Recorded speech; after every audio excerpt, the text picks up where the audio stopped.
C'est un formidable régulateur émotionnel, régulateur du stress, régulateur de la faim, des hormones, de tellement de métabolisme en fait physique et psychologique que vraiment je trouve dans ces périodes intenses, bien chargées, ça sera votre allié numéro 1. Bonjour tout le monde, c'est Xavier Pitois. Un immense merci pour vos plus de 90 millions d'écoutes du podcast Graines de métamorphose et métamorphose. C'est grâce à vous que nous pouvons inspirer tant de personnes et continuer de transmettre des conseils concrets au quotidien avec les meilleurs experts. Pour ne rien manquer, abonnez-vous sur votre plateforme d'écoute préférée. Vos commentaires et partages sont tellement précieux pour encourager cette belle aventure. Allez, c'est parti pour un nouvel épisode de Graines de métamorphose. Graines de métamorphose, le podcast qui fait germer la conscience.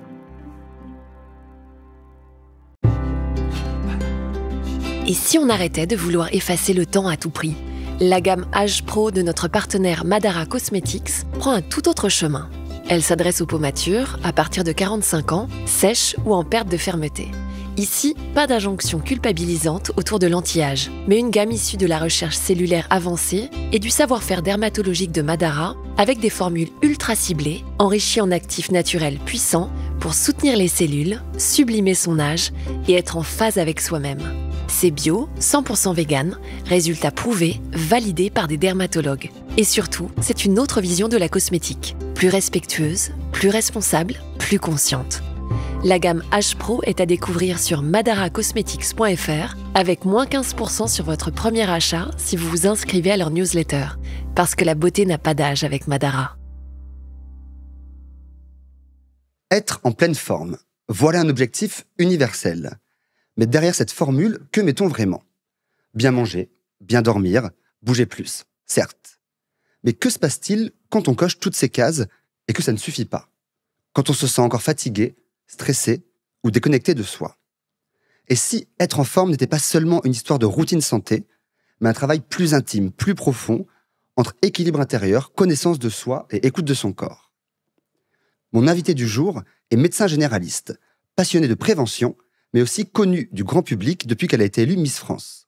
À travers son livre « En pleine forme » aux éditions Marabout, elle partage avec sincérité son approche de la santé globale, des conseils pratiques, mais aussi des expériences personnelles loin des injonctions culpabilisantes. Bonjour Marine L'Orphelin. Bonjour Xavier. Tu vas bien ? Très bien. Et toi ? Ouais, très bien. Je te remercie. Bienvenue dans le podcast Graines de métamorphose. Merci. On va parler de ton bouquin, mais aussi de ton parcours et échanger autour de toutes tes activités. Alors commençons quand même du coup, c'est aussi la motivation de ce livre et c'est le début de tes études. Tu es médecin généraliste. Récemment, tu as passé ta thèse. Félicitations. Et tu es aussi une femme très exposée médiatiquement depuis ton élection Miss France, mais aussi à travers tes prises de parole publiques sur la santé, notamment sur les réseaux. En écrivant ce livre, tu aurais pu te contenter d'un simple guide de santé classique. Qu'est-ce qui t'a donné envie d'y mêler ton vécu personnel ? Je suis convaincue que pour faire passer justement les messages de santé, il faut y mettre de l'humain. On a eu beaucoup de discours très universitaires, très injonctionnels, je pourrais dire, autour de la santé. Mais je crois qu'il faut revenir vraiment à nos expériences individuelles, à nos expériences d'être humain, en fait. Et essayer de se mettre un peu plus à la place aussi des gens et pour que ces personnes-là vraiment comprennent que, en fait, on vit tous un peu la même chose et on a tous des difficultés, parfois psychologiques, parfois des problèmes de santé physique, enfin, des petits pépins, comme tout le monde. Eh bien, il faut les raconter et réussir à créer un peu ce lien, je dirais bilatéral en fait, entre le médecin et le patient, où certes le médecin il va avoir ce savoir, il va pouvoir accompagner, mais il va aussi être dans l'empathie et créer du lien. Et donc j'ai voulu vraiment mettre effectivement dans ce livre des expériences un peu personnelles, des témoignages pour que vraiment les gens comprennent que je suis comme tout le monde aussi, et en tant que médecin, j'ai un double regard, celui, comme tu dis, d'un expert, mais aussi d'un patient qui a vécu des choses. Est-ce que ce serait plus les patients que tu peux recevoir dans ton cabinet qui t'ont un peu motivé à écrire ce livre, qui t'ont inspiré, ou au contraire, peut-être tous les échanges avec ces non-patients, mais impactés par leur santé, dans tes différentes interactions avec eux ? Eh bien, c'est exactement les deux, en fait. Effectivement, mon expérience du cabinet médical où on reçoit, en tant que médecin généraliste, tout le monde, tout type de profil, tout type de patient à tout âge, avec vraiment des problématiques assez différentes. Mais aussi les échanges que j'ai pu avoir, et que j'ai toujours, avec les différents membres de mes communautés sur les réseaux sociaux, avec lesquels voilà, on peut débattre sur des sujets de santé, on peut partager des points de vue différents, et tous ces experts aussi de la santé que j'ai rencontrés sur les réseaux sociaux. Parce que finalement, aujourd'hui, c'est aussi tout un écosystème de la santé qui s'est créé sur les réseaux sociaux. Et ça m'a donné envie, effectivement, de faire ce livre qui répond un peu à toutes les petites questions du quotidien sur comment prendre soin de sa santé. Ça veut dire quoi manger équilibré? Ça veut dire quoi prendre soin de son sommeil? Comment concrètement je peux l'améliorer? Et puis répondre à certaines interrogations de j'ai tel problème, d'où il peut venir et comment le solutionner. Alors, ce qui est assez marrant, c'est que tu as une vie active, une vie très active entre les médias, les réseaux sociaux, une prévention grand public, des voyages que tu continues de faire. Malgré tout, tu as eu ce désir et tu as cette envie de continuer à exercer en cabinet comme médecin généraliste. Qu'est-ce qui te pousse à garder ce lien avec ces consultations ? C'est l'essence même de notre métier, c'est d'être en lien avec les autres. Et si j'ai choisi ce métier, c'est pour plein de raisons différentes, mais notamment pour le contact humain. C'est ce qui m'enrichit, c'est d'avoir le retour d'un patient qui va mieux, qui a réussi à changer une de ses habitudes, qui se sent mieux grâce à un diagnostic et à un traitement qu'on va lui proposer, avec qui tu crées ce lien. C'est le plus beau cadeau, je dirais, en fait. Un patient qui te remercie. C'est hyper valorisant et ça fait énormément plaisir, quoi. Voilà, sans être narcissique, mais c'est vraiment, on reçoit aussi beaucoup du patient. Donc oui, j'ai envie de garder ce lien avec les patients.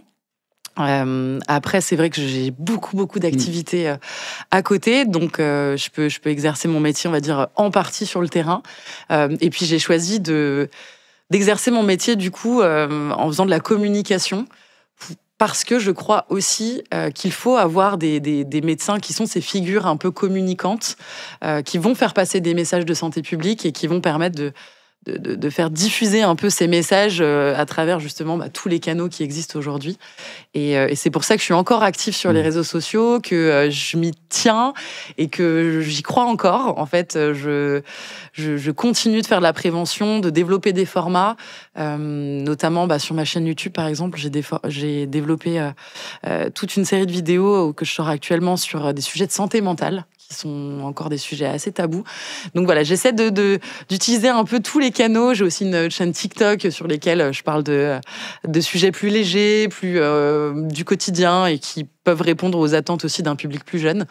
Donc voilà, je crois vraiment à mon rôle de médecin, aussi bien sur le terrain qu'en tant que communicant. Et je pense que c'est comme ça que j'arrive à apporter ma petite pierre à l'édifice et à faire du bien aux autres, entre guillemets. Je pense que c'est malin et surtout précieux, comme tu le dis au début de ton introduction, je crois dans le livre, tu peux toucher 20 personnes en cabinet et 200 000 avec un poste.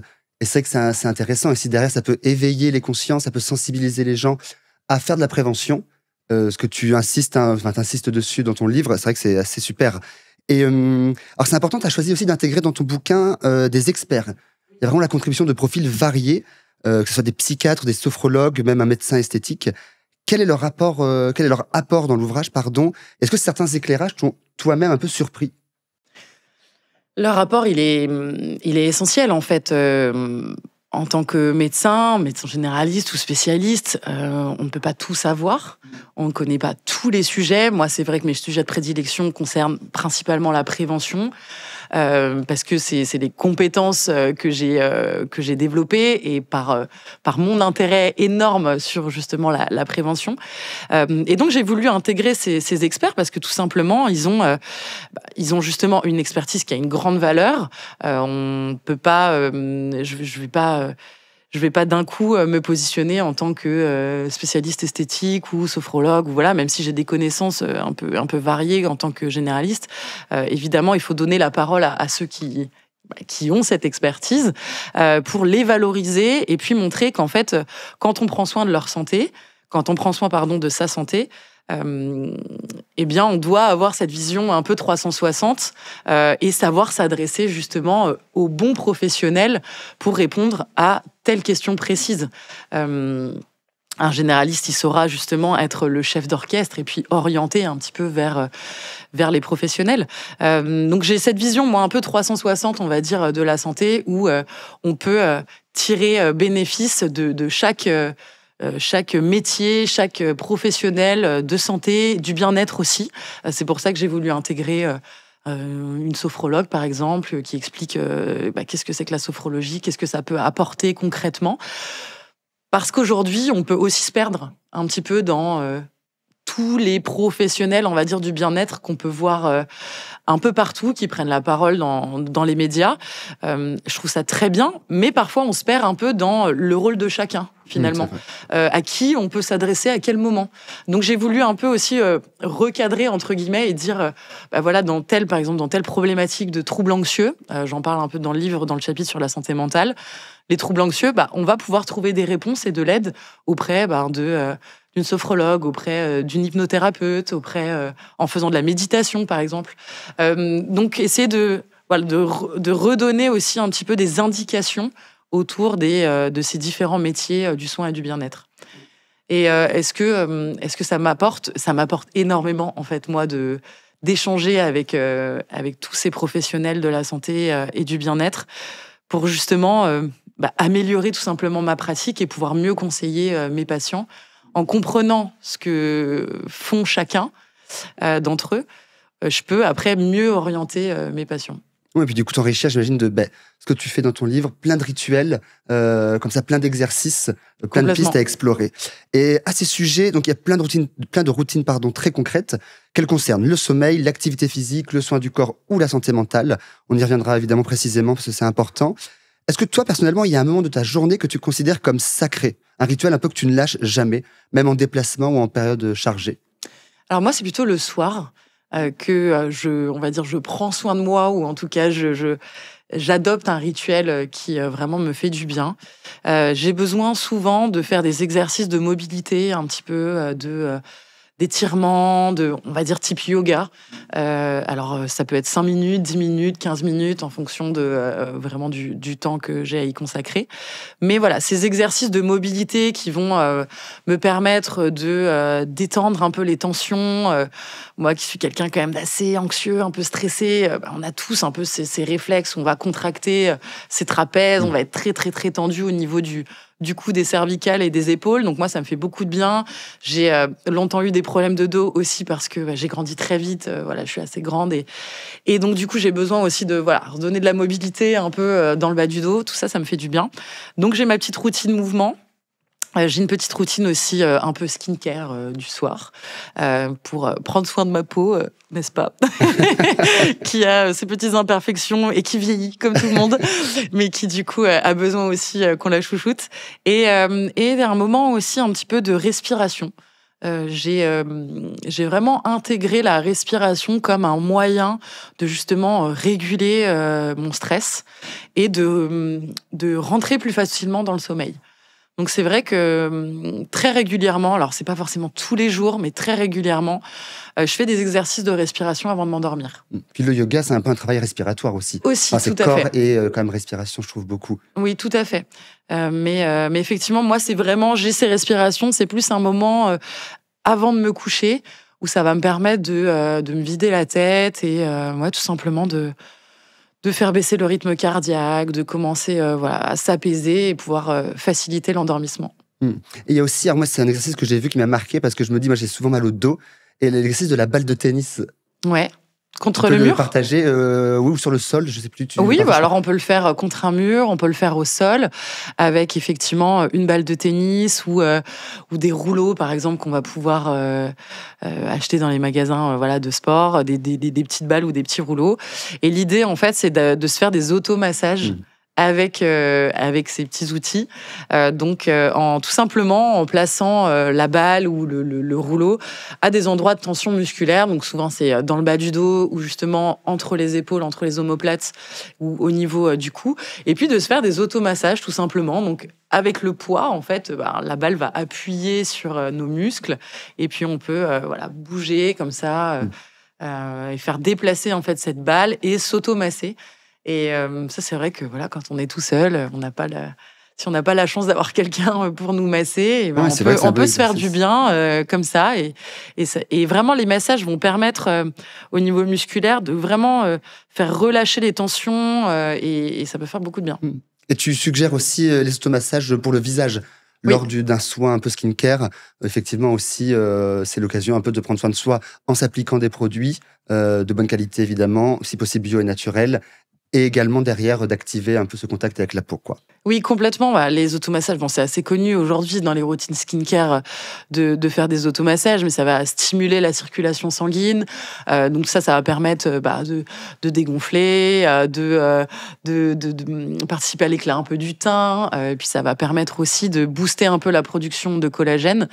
Et en fonction des soins qu'on applique, ça va permettre aussi de faire pénétrer un peu plus les actifs. Donc tout bénef. Trop bien. Pour continuer sur tes conseils, tes suggestions, mais aussi en se basant sur ton expérience. Donc, ton année de couronnement comme Miss France a été un tourbillon, évidemment. Hein. Des déplacements constants, peu de sommeil, beaucoup de sollicitations. Et je sais que beaucoup de personnes qui nous écoutent peuvent avoir ce type de rythme, parfois très intense. Quand on traverse une telle période, que ce soit pour un projet pro, le lancement d'un spectacle, d'un produit ou d'une mission, comment on fait pour préserver sa forme ? Justement, le pilier principal, et qui est le chapitre numéro 1 de mon livre, le premier chapitre, c'est le sommeil. Parce que le sommeil, il a tellement de vertus sur notre santé physique, mentale, surtout notre état psychologique, qu'en fait, quand on est dans ces tourbillons de vie, et on le vit tous, tu l'as dit très bien, on a tous ces moments de vie, alors que ce soit autour d'un projet professionnel, d'une entrée dans la parentalité, où on va d'un coup être un peu débordé, on va devoir gérer 1000 choses à la fois, on va avoir tendance à délaisser notre sommeil. Mais c'est normal, en fait, mais juste... je voulais alerter justement sur ce principe-là que quand on est dans des périodes comme ça de gros stress intense, de grande fatigue, beaucoup de choses à gérer, il faut essayer de prioriser son sommeil. Et donc, ça veut dire faire des choix. Est-ce que dans ces périodes-là, du coup, il n'est pas judicieux de parfois refuser certains dîners entre amis, certaines sorties un peu tardives en semaine, ou d'accueillir parfois un peu trop de monde à la maison, qui va rajouter du stress et de la fatigue. En fait, parfois, il faut savoir être un peu égoïste. Et dans ces périodes-là, prendre soin de soi, ça veut dire aussi être un peu égoïste et puis du coup, essayer de prioriser ce sommeil en essayant de lui accorder suffisamment de temps. Alors après, on a tous des profils de sommeil différents, on a des courts dormeurs, des gens qui se sentent très bien en dormant 6 heures, des personnes qui ont besoin plutôt de 7, 8, voire un peu plus. Et donc, déjà, apprendre à se connaître, savoir essayer d'avoir la bonne quantité de sommeil par rapport à soi-même. Quels sont nos besoins, tout simplement. Essayer d'ajouter des petites siestes dans sa journée, si on peut. Et essayer d'avoir ce petit rituel de sommeil qui fait que, justement, on va favoriser l'endormissement. On va avoir un sommeil plus réparateur. Donc, on dit souvent, il faut se coucher avant minuit. Mais en fait, c'est vrai, les études, elles ont montré que quand même, quand on se couche, en fait, relativement tôt avec le soleil... Donc, quand il commence à faire nuit, on va avoir plus de quantité de sommeil profond. Et c'est vraiment ce sommeil profond-là qui va être le plus réparateur, on va dire, au niveau physique et au niveau même neurologique. Et donc, il faut essayer d'avoir suffisamment de quantité de sommeil profond. Et donc, par exemple, essayer de se coucher un peu plus tôt, ça peut aider. Et puis après, toute cette routine autour du sommeil, donc, on le dit tout le temps, mais éviter les écrans. Après, ça veut dire quoi, éviter les écrans ? Ça veut dire concrètement, par exemple, s'éloigner des écrans. Se mettre à plus de 2 mètres d'un écran. Déjà, ça limite un petit peu la stimulation lumineuse au niveau des yeux. Donc, ça va limiter l'impact des écrans sur le sommeil. Donc, c'est tout simplement peut-être arrêter d'avoir la tablette ou l'ordinateur dans le lit et puis essayer d'avoir l'écran, par exemple, un peu plus loin. Autour du sommeil, je le dis aussi, on a tous besoin, envie, parfois notre routine de on regarde un film, on regarde une série. Ok, très bien, mais à ce moment-là, faites-le dans le salon, assis, au lieu d'être allongé sur votre canapé ou allongé dans votre lit. Tout simplement parce que le cerveau, il a besoin de signaux qui vont lui indiquer le moment où il est temps d'aller dormir, en gros. Enfin, ou le moment où il est temps de dormir. Et donc, le cerveau va associer la position allongée avec le sommeil. Et donc, si vous allongez devant un écran et que du coup, vous luttez pour pas vous endormir, quand vous allez vous coucher dans votre lit après, le cerveau va pas comprendre, en fait. Alors que si vous restez assis pour regarder votre film, on va pas donner le mauvais signal. Bien sûr. Je sais pas si je suis claire. Ça fait des repères de lieu, de temps et aussi de position, quoi. Exactement. Donc, c'est plein de petites astuces que je partage dans le livre, mais qui peuvent vraiment, concrètement, en tout cas, aider à créer cette routine de sommeil et vous aider à prendre soin de vous. Parce que le sommeil, c'est un formidable régulateur émotionnel, régulateur du stress, régulateur de la faim, des hormones, tellement de métabolisme en fait physique et psychologique que vraiment je trouve dans ces périodes intenses, bien chargées, ça sera votre allié numéro 1. Donc s'il y a des concessions à faire, c'est pas sur le sommeil en tout cas. C'est un peu l'accent sur lequel Effectivement. il faut. Et encore par rapport au sommeil, j'ai bien aimé cet exercice que je n'ai jamais fait et que je vais essayer de le faire lors de mes prochaines vacances. C'est une méthode simple pour repérer ses vrais besoins de sommeil, où tu parles de s'observer pendant les vacances. Est-ce que tu peux nous expliquer un petit peu, genre, si demain, là, on part en vacances, qu'est-ce qu'on doit faire pour un peu mieux connaître son fonctionnement et sa relation au sommeil ? L'idée, en fait, c'est pendant les vacances, justement, de pas utiliser de réveil, finalement, et puis d'essayer de découvrir son cycle physiologique de sommeil, et donc d'essayer d'écouter ces signaux, déjà physiques de sommeil, c'est-à-dire, on les connaît tous, mais les paupières qui commencent à se fermer, on va bâiller, on va sentir cette chape de fatigue qui nous tombe dessus. Et donc, d'essayer d'aller se coucher, évidemment, à ce moment-là, et de se réveiller naturellement, et de regarder à quelle heure on se réveille, en fait. Et donc, on va pouvoir évaluer à peu près la quantité de sommeil naturel dont on a besoin. Et donc, je disais tout à l'heure, mais en fait, nos profils de sommeil sont déterminés génétiquement. C'est-à-dire que quand on a tous un type de sommeil qui nous est attribué par nos gènes. Donc, court dormeur, autour de 6 heures de sommeil. Dormeur, on va dire, moyen, entre 7 heures et 8 heures. Et long dormeur, ça peut aller jusqu'à 9 heures. D'accord. Et donc, ces profils de sommeil, on ne peut pas vraiment lutter contre, en fait. Même si on peut essayer de prendre soin de notre sommeil, donc de favoriser l'endormissement, de favoriser la qualité du sommeil, d'essayer d'avoir la bonne quantité de sommeil, mais on ne peut pas lutter contre nos profils. Et de même, le profil du matin ou du soir. Il y a des personnes qui vont fonctionner plus facilement le soir, qui vont pouvoir travailler tard, qui vont avoir envie de se coucher tard et qui vont par contre avoir besoin de dormir le matin, qui vont pas être du matin, quoi. On a du mal à se réveiller, on n'est pas très productif le matin. Et au contraire, d'autres personnes qui ont besoin de se coucher tôt parce qu'ils se lèvent tôt et qui sont très productifs le matin. Donc c'est important de comprendre en fait quel profil on est et de pouvoir comme ça mettre en place notre quotidien autour de notre profil de sommeil pour essayer de le favoriser. Donc les vacances, c'est vraiment le moment idéal en fait pour comprendre tout ça. Ouais, mais c'est une bonne expérience, je trouve en tout cas à mettre en place. On va parler aussi physique, activité physique évidemment, qui est souvent présentée comme une évidence santé. Il n'y a pas trop de débat. Oui. Mais dans ton livre, tu rappelles que bouger, ce n'est pas forcément faire du sport au sens classique du terme. C'est un peu nouveau quand même ce que tu essayes d'aborder. Pour toi, ça va passer par quoi concrètement quand on dit ne pas forcément du coup faire du sport? Oui, parce que faire du sport, parfois, c'est un gros mot pour certaines personnes qui n'aiment pas faire du sport. Et j'entends et je respecte. Et il faut absolument respecter ça. Parce qu'on est tous différents par rapport à ça, avec nos antécédents aussi, notre éducation. Et c'est vrai qu'il faut essayer de combiner avec les différents types de profils de personnes et de patients et les amener à bouger plus, même quand ils n'aiment pas faire du sport. Et donc, l'idée, c'est effectivement de déconstruire cette idée de je dois absolument faire du sport pour être en bonne santé. Non, je dois bouger au quotidien. C'est la base et c'est absolument essentiel pour maintenir sa santé, encore une fois physique et mentale aussi, parce qu'il y a tellement de bénéfices à bouger sur sa santé mentale. Donc, bouger, c'est tout simplement être moins sédentaire et être plus actif dans son quotidien. C'est marcher, c'est pourquoi pas faire du vélo de temps en temps pour se déplacer plutôt que de prendre la voiture. C'est jardiner, c'est danser avec ses enfants parce que et on met de la musique à fond dans son salon. C'est ce sont les mouvements vraiment du quotidien.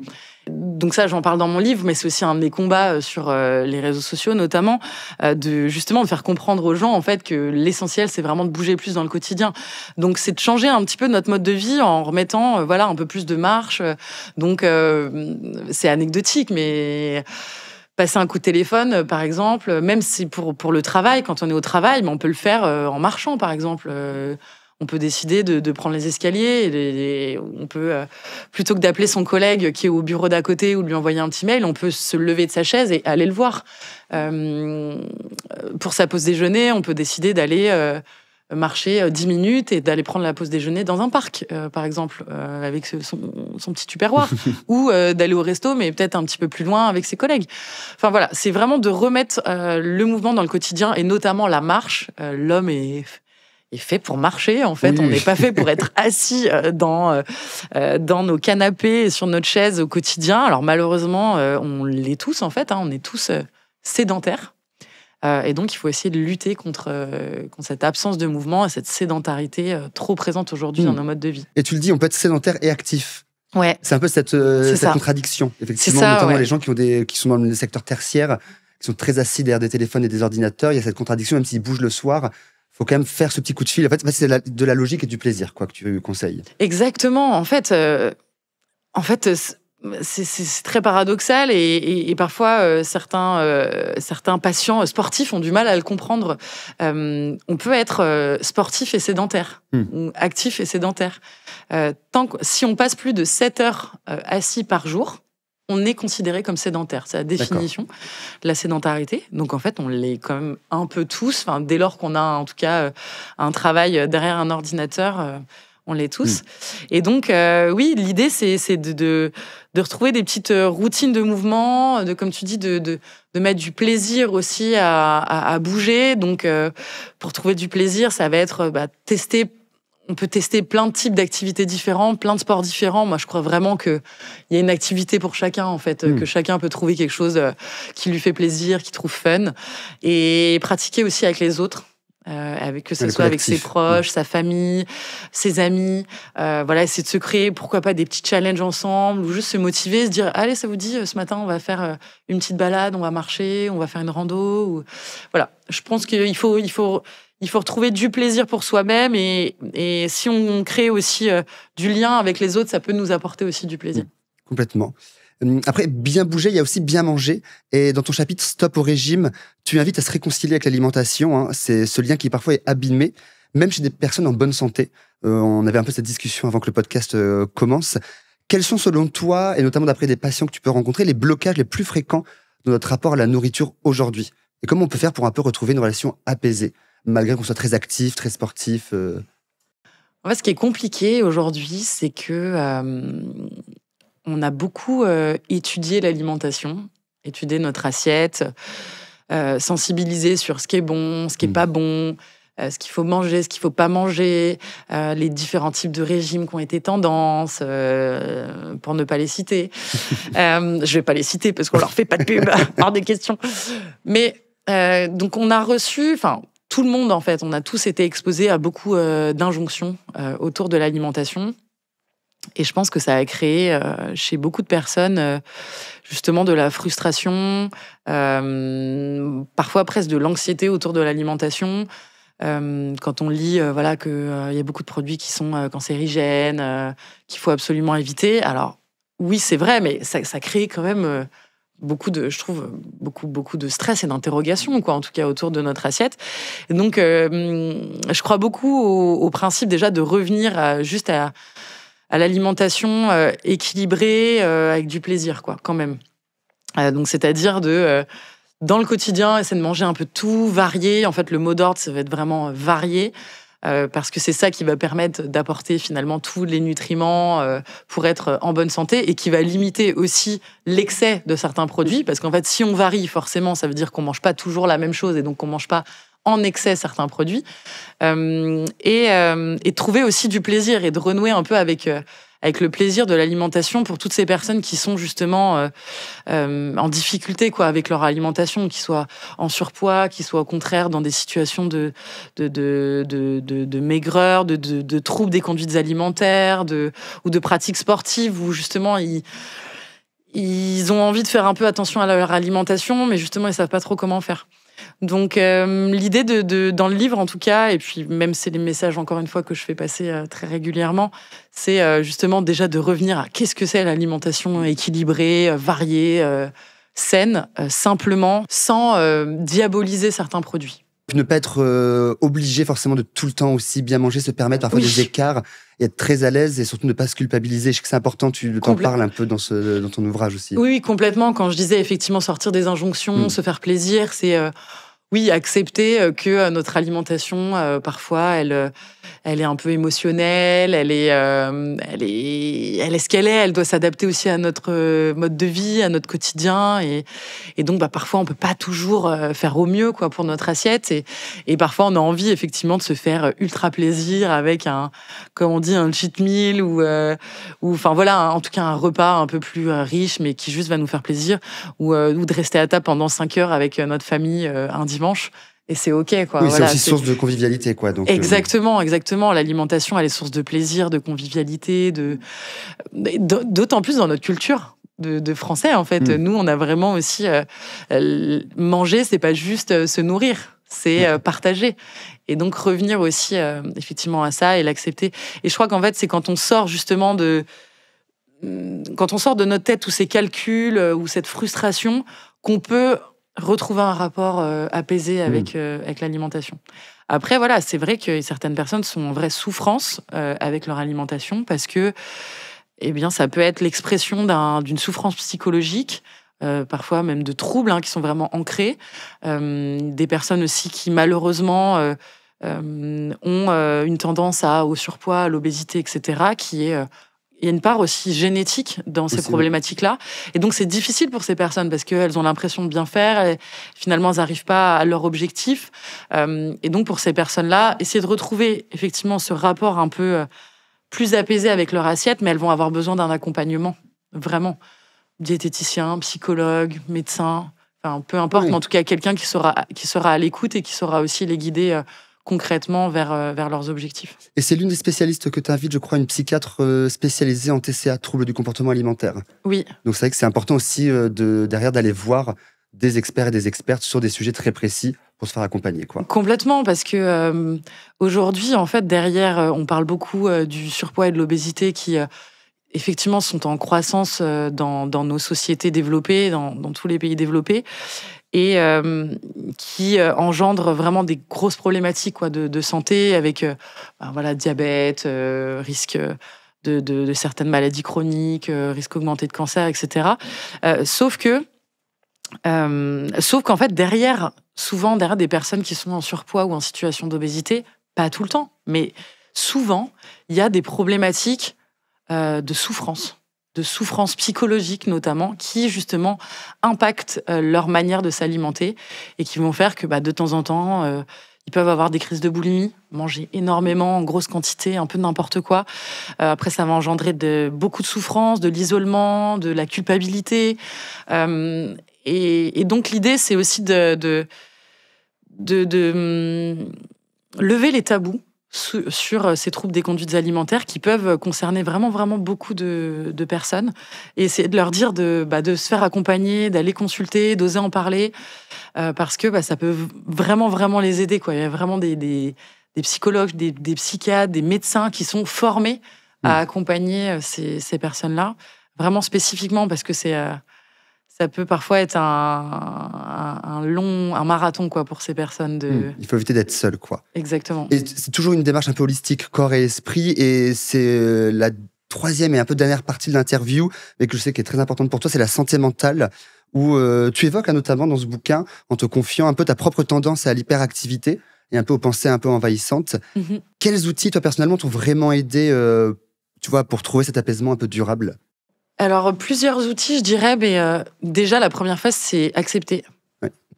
L'acceptation de ses fragilités, parce qu'on en a tous. Là, on parle de santé mentale, mais ça peut être des fragilités physiques, ça peut être voilà, des traumas dans l'enfance, ça peut être voilà, des petits manquements affectifs. Moi, j'ai cette tendance à être anxieuse par mes traits de personnalité un peu perfectionniste. Effectivement, l'hyperactivité, elle vient pour combler justement parfois cette anxiété, quoi. Parce que faire des choses, ça permet de combler parfois un peu le vide ou parfois éviter de trop penser. Mais en fait, ces dernières années, j'ai analysé tout ça et déjà, j'ai accepté du coup qui je suis, ma personne avec voilà, on va dire ses atouts, mais aussi ses fragilités. Et donc déjà ça m'a finalement vraiment apaisée, en fait, de ne pas me cacher aussi, d'en parler un peu à mes proches, d'en parler justement dans le livre, de sensibiliser sur les réseaux sociaux. Et j'ai trouvé beaucoup d'échos aussi sur les réseaux. Beaucoup de personnes m'ont remercié de témoigner, m'ont dit je suis dans le même cas, comment tu fais, etc. On a partagé des recommandations, des petits conseils. Et donc pour venir justement aux conseils un peu concrets, moi mon sauvetage, il vient de l'activité physique, du sport. D'accord. Voilà. J'ai toujours aimé ça, donc moi j'ai cette chance, j'aime ça. J'ai le corps qui m'aide aussi, qui marche bien et qui fait que j'arrive à en faire. Et donc moi, par exemple, aller courir, ça me fait énormément de bien sur mon anxiété, vraiment. D'accord. Ça me vide la tête, ça me permet, grâce à la libération des fameuses endorphines dont on parle tout le temps, ça me permet de m'apaiser, d'être plus sereine, de voir la vie un peu plus en rose, les moments, les jours où en tout cas je la vois un peu plus grise, où voilà, je vais être un peu down émotionnellement, on va dire. C'est un vrai coup de boost pour moi qui me fait beaucoup de bien. Et puis après, je parlais de la respiration. Moi, je crois que c'est vraiment aussi ce qui m'a énormément aidée à gérer mes crises d'angoisse. Parce qu'en fait, j'ai commencé à faire des crises d'angoisse quand j'étais étudiante en médecine, justement, en 4e année, et que j'avais déjà cette vie bien chargée avec toutes mes activités en parallèle, et où j'avais délaissé mon sommeil. et donc les premières crises d'angoisse, ça a été un peu l'horreur, vraiment un peu la descente aux enfers, parce qu'en fait, on se dit waouh, en fait, une crise d'angoisse, elle te paralyse complètement. Je pouvais plus rien faire. Tu peux pas travailler, tu peux pas même juste faire tes activités de la journée. Si tu es en crise d'angoisse, tu ne peux littéralement rien faire. Ton corps et ton esprit sont paralysés par la peur, et tu perds complètement le contrôle sur toi-même. Et donc ça, j'ai appris vraiment à les identifier, à les sentir venir, donc à mettre en place justement ce qu'il faut pour me calmer, et notamment des exercices de respiration. Et ça permet en plus, peu importe l'endroit, pour le coup, on n'a pas besoin de matériel, peu importe son environnement. Je veux dire, si on est en week-end, en déplacement, ça c'est quand même assez pratique, quoi. Exactement, c'est très pratique. Et pourquoi ça marche ? Ça marche parce que c'est une routine. En fait, il faut, pour que un changement comme ça impacte littéralement votre quotidien et puisse vraiment améliorer, que ce soit votre santé physique ou votre santé mentale, il faut absolument le répéter. Il faut le faire plusieurs fois, parce que le cerveau, c'est un muscle, et en fait, il a besoin qu'on l'entraîne, il a besoin de comprendre un peu ce qu'on veut lui faire faire. Et en fait, faire un exercice de respiration, si vous souhaitez que ça vous aide à gérer votre stress, il va falloir le faire plusieurs fois dans des situations stressantes, et le faire plusieurs minutes avec le même exercice, la même routine. Alors, il en existe plein, des exercices de respiration. Donc après, vous pouvez trouver celui qui marche pour vous. Mais il faut vraiment le répéter, quoi, pour que le cerveau comprenne qu'à ce moment-là, il doit se calmer. Et alors, une petite dernière question avant de se quitter, Marine. Dans les consultations que tu fais, est-ce que tu sens que la parole sur la santé mentale se libère un petit peu ? Alors oui, je trouve qu'elle se libère, parce qu'il y a des personnes qui viennent consulter, et assez jeunes aussi, sur ces problématiques de santé mentale. Donc on sent quand même que même au niveau de la jeune génération, les messages commencent à passer autour du fait justement d'oser en parler, de lever les tabous, de venir chercher de l'aide. Donc oui, je trouve. Après, ce qui est encore compliqué à gérer, c'est notamment au niveau dans le milieu du travail, où il y a beaucoup de patients qui viennent consulter un peu tardivement, je dirais, qui ont laissé s'installer une situation de souffrance psychologique au travail, ou alors beaucoup au travail, mais aussi même dans le cercle familial, plus personnel, qui ont un peu laissé s'installer cette souffrance trop longtemps, et qui, je pense, consultent parfois un peu trop tard. Où on se dit, quand justement il y a de l'anxiété qui s'installe avec des troubles du sommeil, ou il y a de la tristesse, un mal-être, qui peuvent du coup amener vers des syndromes dépressifs. Parfois les gens attendent un peu en se disant c'est bon, je vais réussir à gérer, c'est qu'un passage. Alors oui, ça peut être le cas parfois, hein, et heureusement les personnes trouvent des ressources en elles, mais il y en a beaucoup aussi qui traînent un peu à consulter, alors que parfois, il suffit justement d'une petite routine, d'en parler avec le médecin, de justement suggérer certaines routines, parfois juste l'aide d'un médicament aussi, pour passer parfois juste la crise. Je dis pas du tout qu'il faut rentrer dans des prises médicamenteuses chroniques et qui sont souvent délétères, hein, mais parfois juste avoir cette petite aide, ce petit tabouret, cette petite béquille qui permet de passer un peu la crise. Ça évite justement qu'elle s'installe dans la durée. Ouais, en tout cas, se confier, communiquer, et que ce soit à ses proches ou aussi à des experts comme les médecins généralistes et autres. Super, écoute, merci beaucoup Marine pour cet échange. Je rappelle que ton livre En pleine forme est publié aux éditions Marabout et qu'on peut te retrouver évidemment sur les réseaux sociaux. Tu partages toujours avec pédagogie et merci des conseils concrets et aussi tes tranches de vie médicale. Merci à toi. Et pour tout le monde, je vous invite à retrouver les actualités de Métamorphose. Pour ça, il faut s'abonner à la newsletter sur www.métamorphospodcast.com. À bientôt. Merci Marine. À bientôt, merci. Merci d'avoir écouté cet épisode. S'il vous a plu, n'hésitez pas à aller vous abonner directement au podcast sur votre plateforme d'écoute préférée. Il vous suffit de taper Graines de Métamorphose dans la barre de recherche pour le retrouver. Vous pouvez aussi nous suivre et découvrir les actualités du podcast sur notre Instagram, Graines de Métamorphose. On se retrouve la semaine prochaine, même jour, même heure, et en attendant, retrouvez Anne et ses invités avec de nouveaux épisodes de Métamorphose, le podcast qui éveille la conscience.